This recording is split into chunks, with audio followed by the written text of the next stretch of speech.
ಇಮ್ಮಡಿ ಪುಲಿಕೇಶಿಯ ಆಡಳಿತದಲ್ಲಿ ಸಾಮ್ರಾಜ್ಯ ವಿಸ್ತರಣೆ ಮತ್ತು ಸೈನ್ಯ ಚಟುವಟಿಕೆಗಳು.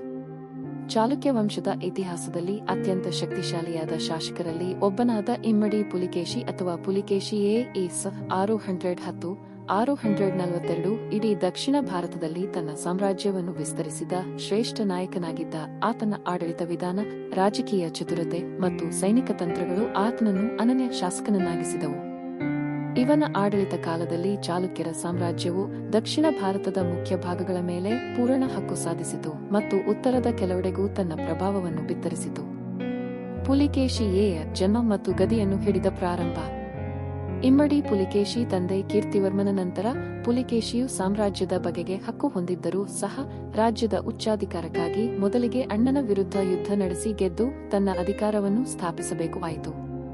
ಈ ಯುದ್ಧವು ಇವನ ರಾಜಕೀಯ ಮತ್ತು ಸೈನಿಕ ಸಾಮರ್ಥ್ಯವನ್ನು ಮುಂಚಿತವಾಗಿಯೇ ತೋರಿಸಿತು. ಈ ಜಯದೊಂದಿಗೆ ಅವನು ಈ.ಸ. 610 ಚಾಲುಕ್ಯರ ರಾಜಸಿಂಹಾಸನವನ್ನು ಅಲಂಕರಿಸಿದನು. ಆಡಳಿತದ ದೃಷ್ಟಿಕೋನ ಮತ್ತು ಶಕ್ತಿಶಾಲಿ ರಾಜತಂತ್ರ.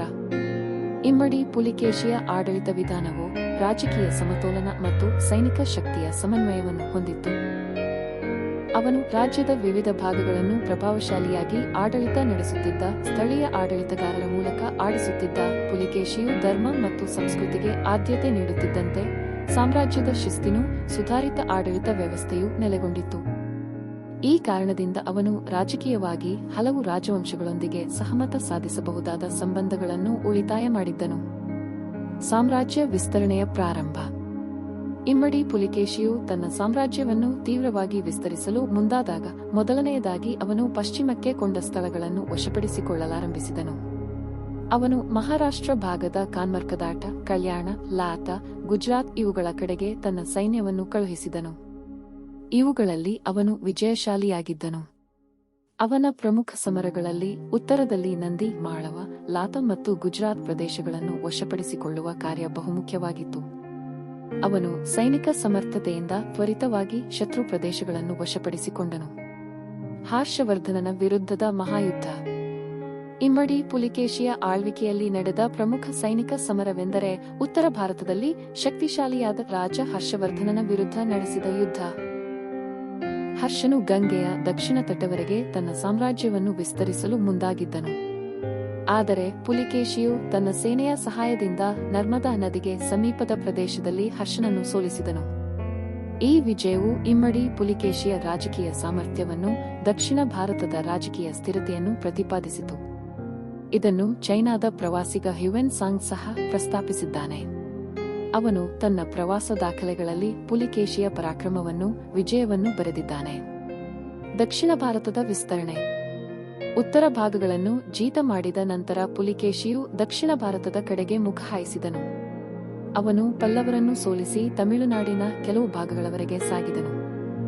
ತಿರುಚಿರಾಪಳ್ಳಿಯವರೆಗೆ ತನ್ನ ಸಾಮ್ರಾಜ್ಯವನ್ನು ವಿಸ್ತರಿಸಿದನು. ಆದರೂ ಪಲ್ಲವರು ಬಹುಶಕ್ತಿಶಾಲಿಗಳಾಗಿದ್ದರಿಂದ ಪುಲಿಕೇಶಿಗೆ ಪೂರ್ಣ ಜಯ ದೊರೆಯಲಿಲ್ಲ. ಇನ್ನುಳಿದ ದಕ್ಷಿಣದ ಭಾಗಗಳಾದ ಚೇರ, ಚೋಳ, ಪಾಂಡ್ಯ, ಕೊಂಗುದೇಶ ಇವುಗಳ ರಾಜರು ಪುಲಿಕೇಶಿಗೆ ಅಂಗೀಕಾರ ಸೂಚಿಸಿ ಗೌರವಪೂರ್ವಕ ಶರಣಾಗಿ ಅವರಿಗೆ ಅನುಕೂಲಕರ ವ್ಯವಸ್ಥೆ ಕಲ್ಪಿಸಲಾಯಿತು.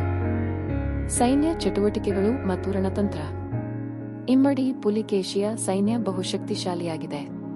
ಕ್ಯಾವಲರಿ ಅಶ್ವಸೇನೆ, ಎಲಿಫೆಂಟ್ ಕಾರ್ಪ್ಸ್, ಆನೆಪಡೆ, ಇನ್ಫ್ಯಾಂಟ್ರಿ, ಕಾಲಾಳುಪಡೆ ಮತ್ತು ವಾರ್ ಚಾರಿಯಟ್ಸ್ ರಥಗಳು ಗಳ ಸಮನ್ವಯದಿಂದ ಸೇನೆ ರೂಪಿತವಾಗಿತ್ತು.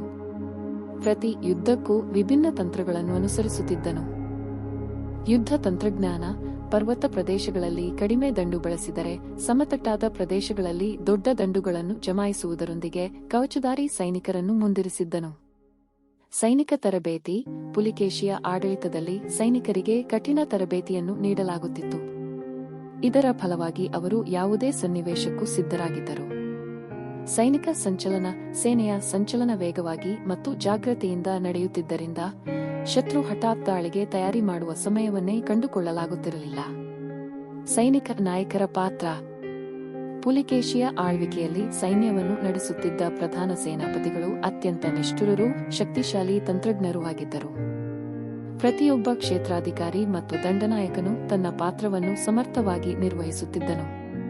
ಇಂತಹ ಶಕ್ತಿಶಾಲಿ ನೇತೃತ್ವದಿಂದಲೇ ಪುಲಿಕೇಶಿಯ ಸೇನೆ ದಕ್ಷಿಣ ಭಾರತವನ್ನು ಆಳಲು ಸಜ್ಜುಗೊಂಡಿತು. ವಿದೇಶಿಯರ ಗಮನ ಮತ್ತು ಪ್ರಶಂಸೆ. ಚೀನಾದ ಪ್ರವಾಸಿಗ ಹ್ಯುವೆನ್ಸಾಂಗ್ ಬಾದಾಮಿ ಅಥವಾ ವಾತಾಪಿಗೆ ಬಂದು ಪುಲಿಕೇಶಿಯ ಸಾಮ್ರಾಜ್ಯದ ವೈಭವವನ್ನು ನೋಡಿ ಪ್ರಭಾವಿತರಾಗಿ ಬರೆದಿರುವುದನ್ನು ನಾವು ತೀವ್ರವಾಗಿ ಗಮನಿಸಬಹುದು. ಅವನು ಬರೆದಿರುವ ದಾಖಲೆಯಲ್ಲಿ ಚಾಲುಕ್ಯರ ರಾಜಧಾನಿಯ ವೈಭವ, ನಗರದ ನಿರ್ಮಾಣ, ಸೇನೆಯ ಶಕ್ತಿ, ಶಾಸಕರ ನೈಪುಣ್ಯ ಇವುಗಳೆಲ್ಲ ಪ್ರಸ್ತಾಪ